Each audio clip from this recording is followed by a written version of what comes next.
Oke, mari kita langsung masuk ke sebuah topik yang pasti relevan banget buat kita semua. Gimana sih cara logis dan saintifik untuk membangun kembali motivasi belajar yang mungkin rasanya udah hancur total? Coba deh ingat-ingat, pernah nggak kamu menatap buku tebal atau layar laptop berjam-jam, tapi rasanya kosong aja gitu? Kamu nggak merasakan apa-apa? Nah, hal pertama yang harus banget kita sepakati adalah kehilangan dorongan buat belajar itu bukan berarti kamu pemalas atau punya karakter yang lemah. Sama sekali bukan. Ini sebenarnya adalah sebuah fenomena shutdown kognitif dari sistem tubuh kamu yang butuh dibereskan lewat pendekatan saintifik. Di penjelasan kali ini, kita udah siapkan peta jalan buat membedah masalah ini, mulai dari misteri hilangnya motivasi, anatomi akademik burnout, psikologi motivasi, kerangka pemulihan 3R, dan pastinya membangun kebiasaan mikro. Kita mulai dari bagian pertama, misteri hilangnya motivasi. Di sini, kita akan lihat bedanya rasa malas sehari-hari dengan kondisi psikologis yang jauh lebih dalam. Poin krusialnya ada di istilah klinis ini, amotivasi. Bayangin ini sebagai titik dasar yang paling absolut dari regulasi diri kita. Nol besar. Di fase amotivasi ini, otak kamu pada dasarnya udah mematikan tombol antisipasinya terhadap sebuah reward atau penghargaan. Kamu jadi merasa tugas-tugas ini udah nggak ada lagi relevansinya buat masa depan kamu. Lanjut ke bagian kedua, anatomi academic burnout. Konsep soal kelelahan kronis ini pertama kali dicetuskan oleh psikolog Herbert Freudenberger di tahun 1974. Penting banget nih buat menarik garis tegas antara malas situasional dan academic burnout. Kalau kamu malas karena tergoda scroll media sosial, ya itu malas situasional. Tinggal jauhkan HP, masalah selesai. Tapi kalau academic burnout, ini adalah kelelahan sistemik jangka panjang. Sering banget pemicunya itu justru ekspektasi yang nggak masuk akal dan sifat perfeksionis kita sendiri. Dan burnout ini, gejalanya nyerang dari segala arah loh. Tubuh kamu terkuras secara fisik sampai susah tidur atau badan pegal-begal. Secara mental, kamu ngerasa cemas terus-terusan atau bahkan mati rasa emosional. Ujung-ujungnya, kamu jadi suka banget menunda pekerjaan secara ekstrim. Ibaratnya, sistem tubuh kamu itu udah bener-bener kewalahan nahan beban jadwal yang meledak-ledak. Oke, masuk ke bagian ketiga, psikologi di balik motivasi. Kita akan pakai teori determinasi diri buat membedah mesin utama yang menggerakkan kita. Teori ini menjelaskan kalau otak manusia itu butuh 3 nutrisi mental utama biar bisa berfungsi optimal. Pertama, otonomi, yaitu kebebasan buat memilih. Kedua, kompetensi, perasaan kalau kita ini mampu dan menguasai sesuatu. Dan ketiga, keterhubungan, rasa koneksi sosial yang tulus sama orang lain. Kalau salah satu aja dari 3 nutrisi ini hilang, wah, motivasi kita bakal langsung terjun bebas. Coba bayangin motivasi itu kayak sebuah perjalanan.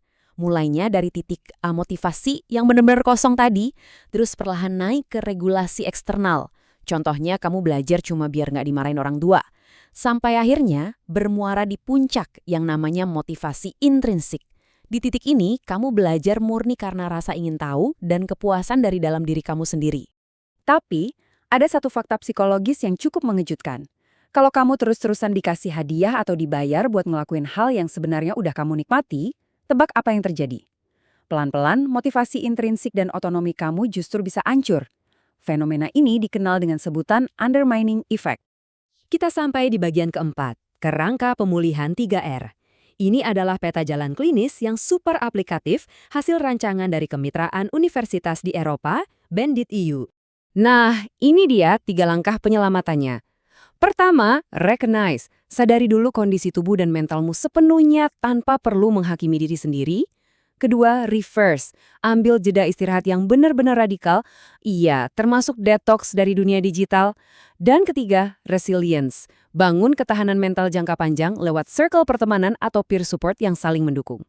Pastinya, dalam proses pemulihan nanti kadang suka muncul suara-suara horor di kepala kita kayak, duh, aku udah ketinggalan jauh banget, masa depanku hancur selamanya. Stop. Kemampuan kita buat mengidentifikasi suara ini tuh penting banget.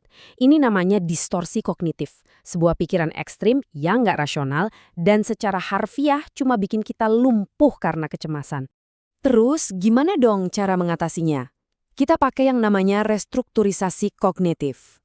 Daripada tenggelam dalam rasa putus asa, kita secara aktif mengganti pemikiran destruktif tadi jadi jauh lebih objektif. Misalnya, oke, Materinya memang rumit sih, tapi aku pasti bisa paham pelan-pelan. Dampaknya, secara instan ini akan mengurangi penundaan karena otak kita nggak lagi melihat tugas tersebut sebagai ancaman yang mematikan. Akhirnya, kita tiba di bagian kelima, membangun kebiasaan mikro. Mari kita ubah teori-teori tadi jadi praktek nyata buat memanaskan kembali mesin akademik kamu. Saya mau kenalkan aturan 5 menit. Kamu pasti tahu kan, hambatan paling berat dari belajar itu ya mulainya. Coba deh, komitmen aja buat belajar selama 5 menit. Cuma 5 menit. Dengan cara ini, kamu berhasil menipu otak buat melewati energi aktivasi awalnya. Resistensi mental kamu bakal langsung turun drastis, dan seringnya sih, kamu malah jadi keterusan buat lanjut belajar. Secara matematis, metode sistem kebut semalam itu kalah telak sama belajar yang dicicil. Mempelajari materi 1 jam sehari selama 3 hari yang berbeda, itu terbukti jauh lebih superior buat ngebentuk memori jangka panjang di otak kamu, dibandingkan kalau kamu jejalkan semuanya selama 3 jam non-stop. Kamu juga bisa terapin metode-metode taktis ini. Gunakan teknik Pomodoro buat ngatur ritme biar nggak gampang capek. Pakai teknik Feynman buat menyederhanakan ide-ide yang jelimet. Dan yang agak unik, coba teknik Hemingway, senaja deh berhenti belajar tepat di bagian materi yang lagi seru-serunya. Otak kamu bakal penasaran, dan jadi lebih gampang buat mulai lagi besoknya. Oh ya, jangan lupa soal sistem reward. Setelah selesai sesi belajar, kasih dirimu hadiah kecil. Bisa camilan sehat atau sekedar nonton satu episode series favorit. Kenapa ini penting? Biar tubuhmu melepaskan dopamin. Kita benar-benar melatih biologi tubuh kita buat mengasosiasikan momen belajar dengan rasa kepuasan dan kesenangan. Sebagai penutup, saya mau meninggalkan kamu dengan satu pemikiran ini. Ingat ya, motivasi itu bukan sifat permanen yang dibawa dari lahir. Motivasi itu persis kayak otot. Kadang otot itu bisa cedera dan butuh istirahat, lalu dia butuh nutrisi yang tepat dan harus dilatih lagi secara perlahan. Nah, sekarang kamu udah punya semua instrumen saintifik untuk memulihkan otot tersebut. Terus semangat dan semoga bahasan kita kali ini bisa bantu kamu menemukan kembali dorongan yang sempat hilang.